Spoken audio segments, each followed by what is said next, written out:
I vomited again. Grass. It was grass. No, the ground was hard, earthy. I was outside.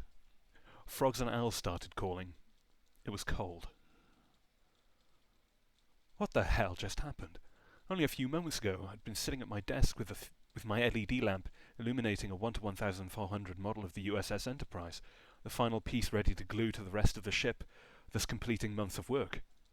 A wave of nausea hit me like a spear tearing at my insides, spreading out like liquid ill, enveloping me with such force and speed that it caused me to double up.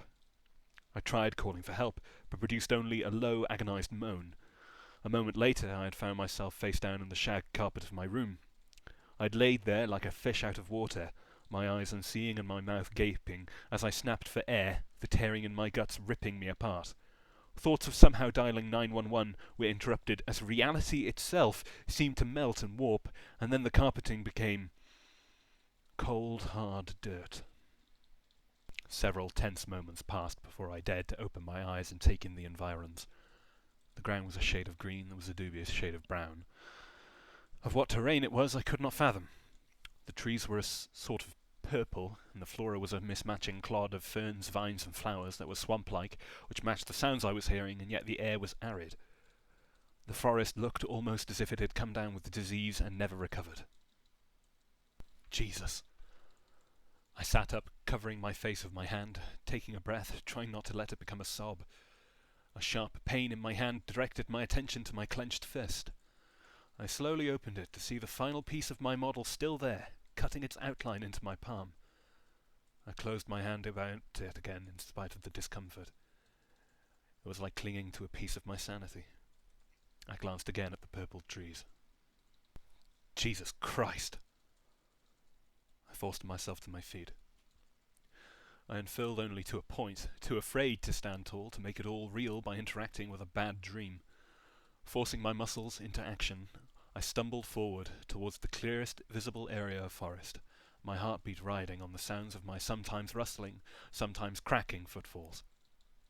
As I walked, I realized what a fool I'd been.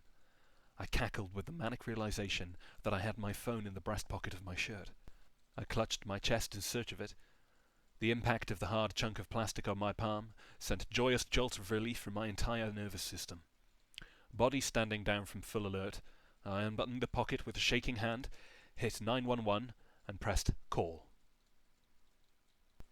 A moment's silence, and 3 sharp beeps answered my plea for help. I knew what those bleeps meant. The sob I had suppressed earlier escaped me. No service. No service! I collapsed against a tree and dropped the phone into my pocket.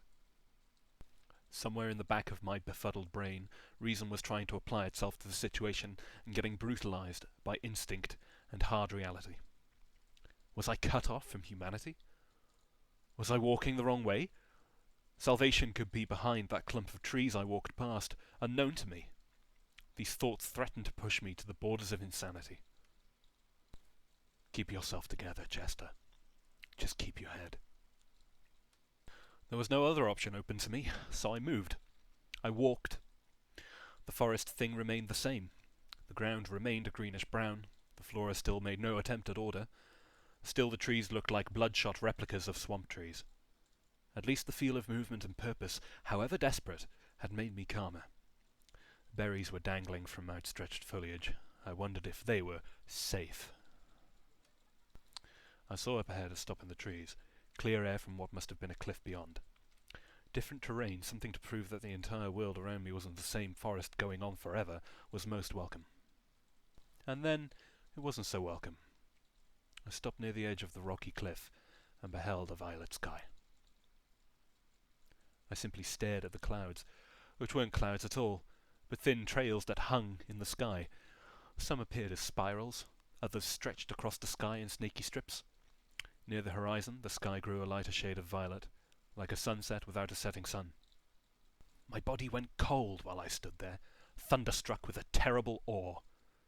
I slumped down to the ground and stared up at the sky, mind a complete blank, thoughts ceasing to occur. In spite of myself, a smile began to touch my lips. Perhaps the complete bleakness of my situation had started to find cracks and crevices in my psyche, but I was reminded that once a great man once said that sometimes you just have to bow to the absurd. Not without a self-depreciating smirk, I flicked the plastic replica of the Enterprise's engine down the cliff. Goodbye, sanity. I knew ye well. I walked along the cliff's edge, feeling utterly out of place wherever I trod. The world seemed to be collapsing in on me, pushing me from all directions. I walked with equal parts senselessness and mirthless humour. Occasionally I succumbed to a bark of laughter for the sheer hell of it. From my vantage point I could see that the cliffs seemed to spread around a valley that went on for as far as I could tell to either direction. If things weren't already bad, thirst began to make itself noticeable. I regretted passing up those berries. I kept moving. At first I blamed my imagination, but then I was certain. The trees were beginning to grow ever so slightly greener. The terrain, primarily lumpy mounds of earth placed at random, began to flatten, and somehow the air seemed clearer, easier to breathe as compared to earlier. But I was no nearer to anything hopeful. I spotted a deep black crevice in a rocky rise ahead of me, mired in darkness. I couldn't sleep outside on the forest floor, and I had been a vulnerable enough target for any fantastic predators that may roam nearby. Likely there was nothing in that cave for me to fear. Heart pounding regardless, I extracted my phone once more and switched to its MP3 player. I could use the phone as a light source, the only one I could think of, and if anything was in there, I would play the alarm tune and run, hoping to get away while the phone's music provided a sufficient distraction. Frankly, this was lunacy. Surely dark caves in forests were better explored in daylight, but that was, of course, assuming that this world had such a thing as daylight. For all I knew, this murky twilight was the shade of day. I couldn't wait for a sunrise that might never come. Holding the phone before me, the cave turned out to be small and empty, barely more than 10 by 4 feet. Although impossible to believe, there was nothing here. No traces of habitation, no animal bedding, just an empty cave. I turned to the mouth of the cave and slumped against the back wall. I had started to approach something that resembled safety. It had been a long time coming, and now was the best time. I bent my head back, looking out at the alien world beyond the cave mouth.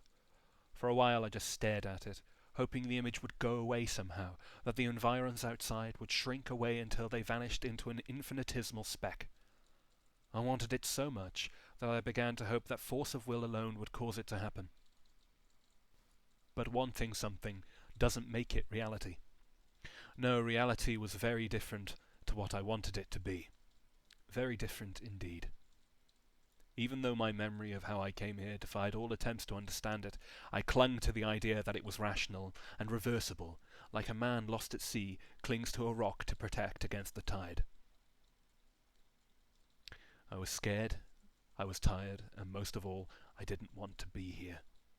Arms sliding along the ground, never taking my eyes from the cave mouth, I lay on the ground and waited for sleep to come and take away this nightmare.